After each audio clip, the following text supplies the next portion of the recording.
I rate Captain America 26 by Stan Jurgensen and Andy Kubert. Part 2 of this story. Twisted Tomorrows, it is called. Cover here, Kubert art. Our bad guy, A.I.M. He has defaced Captain America's shield with the word 8. Nice cover. Good cover of a bad guy. And we kick off with a hefty dose of Nazi and racist memorabilia. A better YouTuber and a better person would probably get past this page quite fast. But instead, I am going to tell you a story where I look as bad as an old man collecting Nazi crap. There was this guy in comedy. He had a stroke, but don't feel sympathy for him because he had it due to taking too much speed. He was a nasty worm. He is dead now, so I do not feel any hesitation to share that he also collected Nazi memorabilia. He had a lot of uniforms. He showed me pictures of some of them, and I didn't know what to say in response. He would outright just randomly post pictures of Hitler or YouTube videos of Nazi marches on his Facebook timeline. And normal people would ask him why he is posting it, and he would be like, oh, it's just a reminder. But no, he did collect Nazi memorabilia. And I know this because he came to me once and asked if I had any rare comic books that had been banned because they had swastikas on them. Of course I don't. Most comics with swastikas on them are having swastikas represent the bad guys. He kept pestering me though. For a couple of weeks he kept asking if I had any. And so I decided that he was such a loathsome creep that I would rip him off with fake banned comics. There was an issue of Captain America. No, it was the Marvels Project. There was one with Red Skull Man and Hitler and swastikas in the background. That was one. There was a Captain America one. I just can't remember what issue it was. It was like a montage with one. And there was a cover of Red Skull Man with a minigun. I think that was the Marvels Project as well. I claimed that they were banned and that they were illegal to own. They're not. They are cheap comics you can get anywhere for standard prices. But he believed it, and realistically, I could have ripped them off for a lot more. But I said I would sell all 3 for £100. And what made me feel less bad about it was that he said he wasn't interested in the Red Skull Man one and paid me £65 for the other 2. So that is my story about exploiting an idiot for £60. What is yours? He clearly didn't want the Red Skull Man one because Red Skull Man, while a famous fictional Nazi, wasn't Nazi enough for him. Red Skull Man didn't have a swastika band on that cover. He wasn't doing a Hitler salute. He was just a bad guy with a minigun. Anyway, Captain America and Falcon Man have been captured by A.I.M and his private militia. Achtung, baby. I do like the redesign for A.I.M that this story gives us. Makes him a bit more imposing. I will say the writing is fairly hollow. It feels very action script. Everything is like snappy patter and individual bits that you can cut out of context and still have a little sauce. Very wrestling dialogue, that sort of thing. I'm taking you down. Well, you're coming with me. I don't play by the rules. Well, I hope the rules play by you. This isn't a mud pit, it is an operating theatre, and I'm the surgeon. Well, I hope you haven't forgotten your credentials. That sort of thing. I'll use this as a chance to talk about the colourful history of our villain. A villain who very much would prefer his history to be less colourful, because he is a white supremacist. Fantastic Force issue 21. That is where A.I.M began. An issue more famous for establishing Samuel L. Jackson was alive in the present day after his appearances in Sergeant Jackson and the Royals with Cheese. At the end of that Fantastic Force issue, we unmask A.I.M, and it's only bloody Adolf Hitler. What are the chances of that? It's like Scooby-Doo or something. Ruh-roh! That was obviously a cul-de-sac of a creative decision. Once you have revealed that the bad guy is Adolf Hitler, you have nowhere to go. Nobody is going to respect your comic if the bad guy is a somehow still alive Adolf Hitler. It's offensive and it's tacky. We went through a litter of changes with A.I.M, and I will talk about them, but this here was clearly what they wanted to put on the cover. If they had, I probably could have squeezed another 30 quid out of a piece of shit.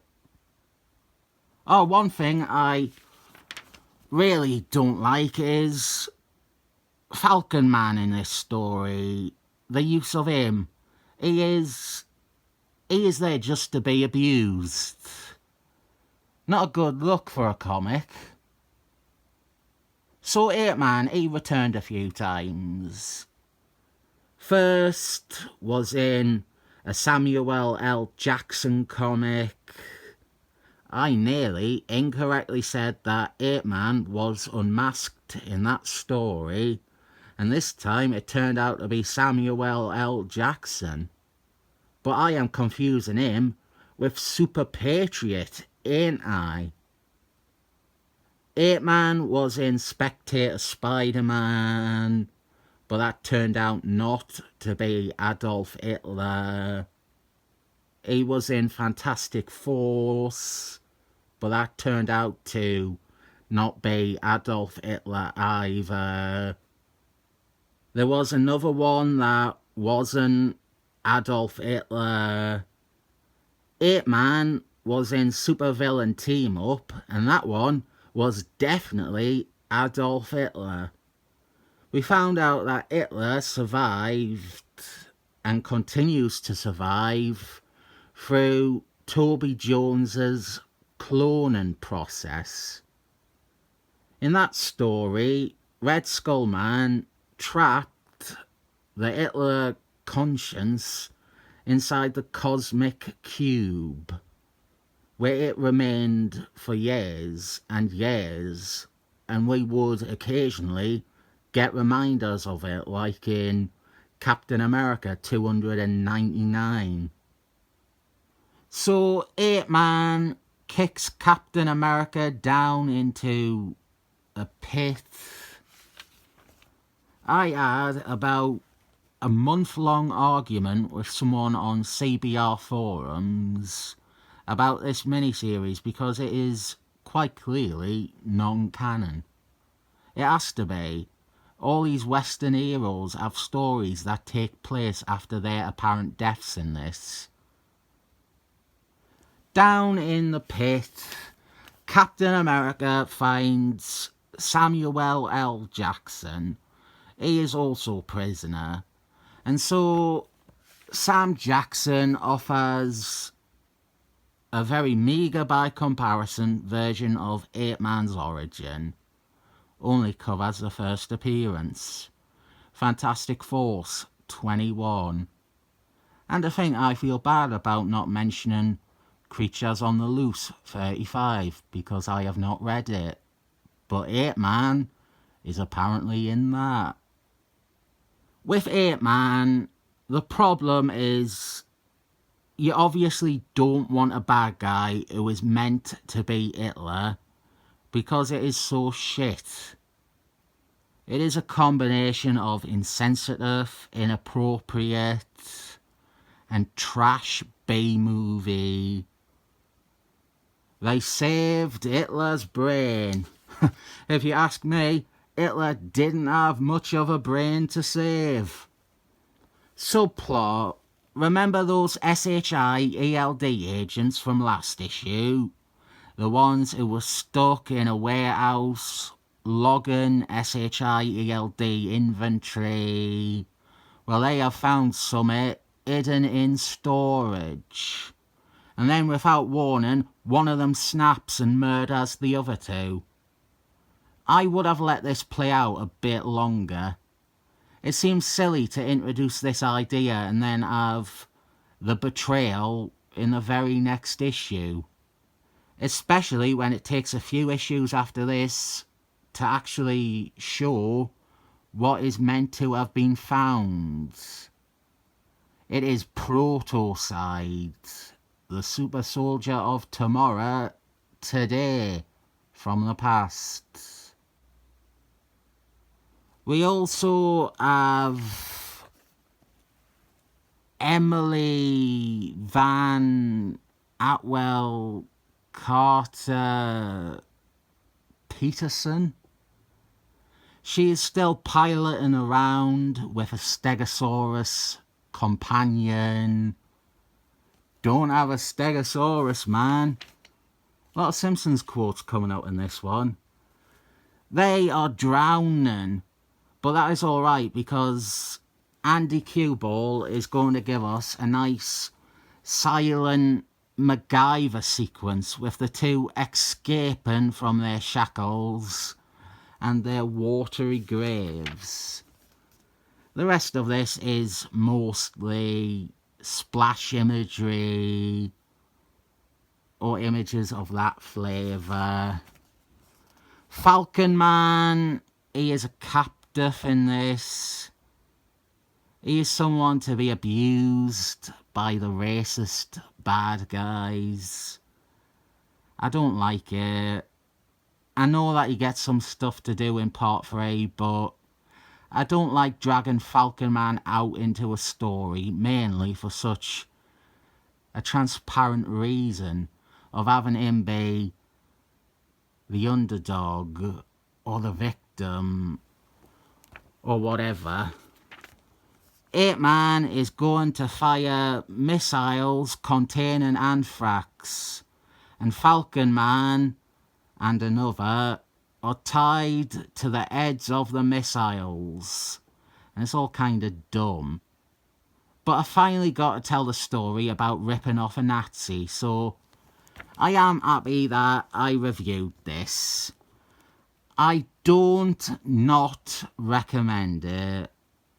It suffers from middle part-itis.